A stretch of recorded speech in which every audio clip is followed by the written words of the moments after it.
আসেন আমরা হাদির বড় ভাই ওমর ফারুকের নামে একটা ডাস্টবিন বানাই, আর সেখানে সবাই আপনারা মন মতো নিক্ষেপ করতে পারেন আপনার যা খুশি তা। ধিক্কার জানাই হাদির বড় ভাই ওমর হাদিকে, কারণ ভাইয়ের বিচার কিন্তু ওয়ান কাইন্ড অফ বেচা দিচ্ছে। জুলাই গণঅভ্যুত্থানে হাজার হাজার মানুষ মারা গেছে, হাজার হাজার মানুষ আহত হয়েছে। কপাল খুলছে গুপ্ত রাজনীতির যেই ক্যারেক্টারগুলা, তাদের মানে সার্জিস সহ আরো বেশ কয়েকের মাংস হয়েছে। হান্নান মাসুদদের নীলাদেশ থেকে ভাইগা গেলেও এইচএসসি পাস তুষার ভালোই করছে। নির্বাচন 5 আগস্টের পরবর্তী সময়ে সার্জিসদের একটা বক্তব্য, হান্নান মাসুদদের বক্তব্য যে পকেটে নাকি লাড়া দিলে 200-500 পাওয়া যাবে না। গত 17 মাসে ব্যাংকে লক্ষ লক্ষ টাকা আসছে, আর বাংলাদেশের বাস্তবতা বলে হলফনামায় যা থাকে তার 10 গুণ তার সম্পদ কামাই ফেলছে। লাভ হয়েছে কি দেশের?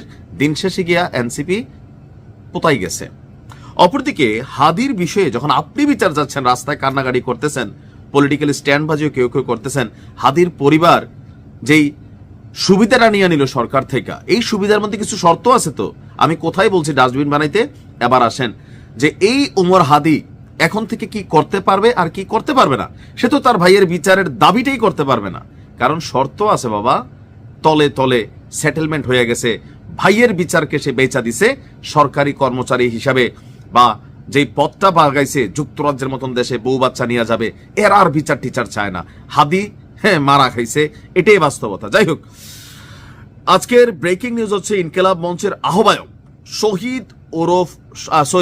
শহীদ হাদির ভাই ওমর বিন হাদিকে যুক্তরাজ্যের বার্মিংহামে অবস্থিত বাংলাদেশ সহকারী হাই কমিশনে 2য় সচিব পদে চুক্তিভিত্তিক নিয়োগ দিয়েছে অন্তর্বর্তী সরকার 3 বছরের জন্য।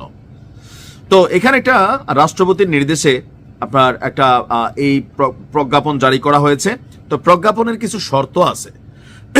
ওমর বিন হাদিকে যোগদানের তারিখ থেকে 3 বছর মেয়াদে এই পদ দেওয়া হয়েছে।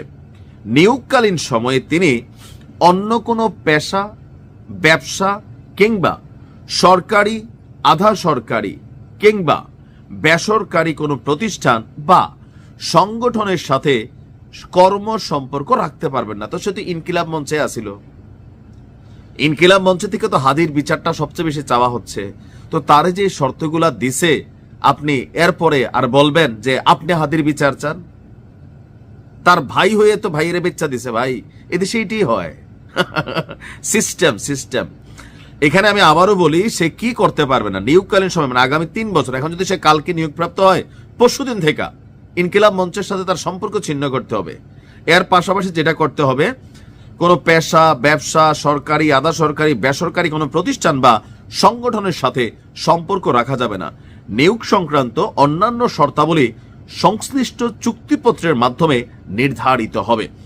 বর্তমানে এই মিশনে 2য় সচিব পদ নাই, তবে পররাষ্ট্র মন্ত্রণালয়ের একজন কূটনীতিকের ভাষ্য, পদ না থাকলেও জনপ্রশাসন মন্ত্রণালয় যখন নিয়োগ দেয় তখন অটোমেটিক সেখানে পদ সৃষ্টি হয়ে যায়। অর্থাৎ অন্তর্বর্তী সরকার একটা পদ তৈরি করেছে, আর এই পদে হাদির ভাইকে নিয়ে বসানো হচ্ছে। ফুল ফ্যামিলি ইউকে চলে যাবে, পরবর্তীতে সেখানে গ্রিন কার্ড পাবে, আর বিদেশ বৈশা পাকনা কথা মারাবে যে ভাইয়ের বিচার চাই, ভাইয়ের। ডাস্টবিনের ভিতরে আমরা এগুলাই মারতে হবে এদের। সব জোচ্চুর সবগুলো। আপনি একটার দেখছেন কিসের জুলাই, কিসের এদের ফিলিংস, সবগুলা টাকা টোকা মাইরা খাইয়া যারা অরিজিনালি আহত হয়েছে। দেখেন এক একজন এমপি টিকিট লইয়া দৌড়াদৌড়ি, এদের পরিবারে কেউ আহত হয়েছে, গুলি খাইছে একটা। ডিবি হারুন তো রিমান্ডে নেয়, এক একটার চান কপাল লাগাই দিছে, কোটি কোটি টাকার মালিক বানাই দিছে, সুপ্রিম পাওয়ারে বসাই দিছে। এরা চায় জুলাইয়ের বিচার রাজনৈতিক বক্তব্য গলাবাজি ছাড়া। হাদির ভাইয়ের এই সিদ্ধান্ত কি মনে হয়েছে আপনার কাছে? সবগুলা ধরেন ধান্দায় হাঁটে, সেইম। তবে আমরা হাদি হত্যার বিচার চাই। যারাই করছে, যেই করছে, এটার বিচার হওয়া উচিত।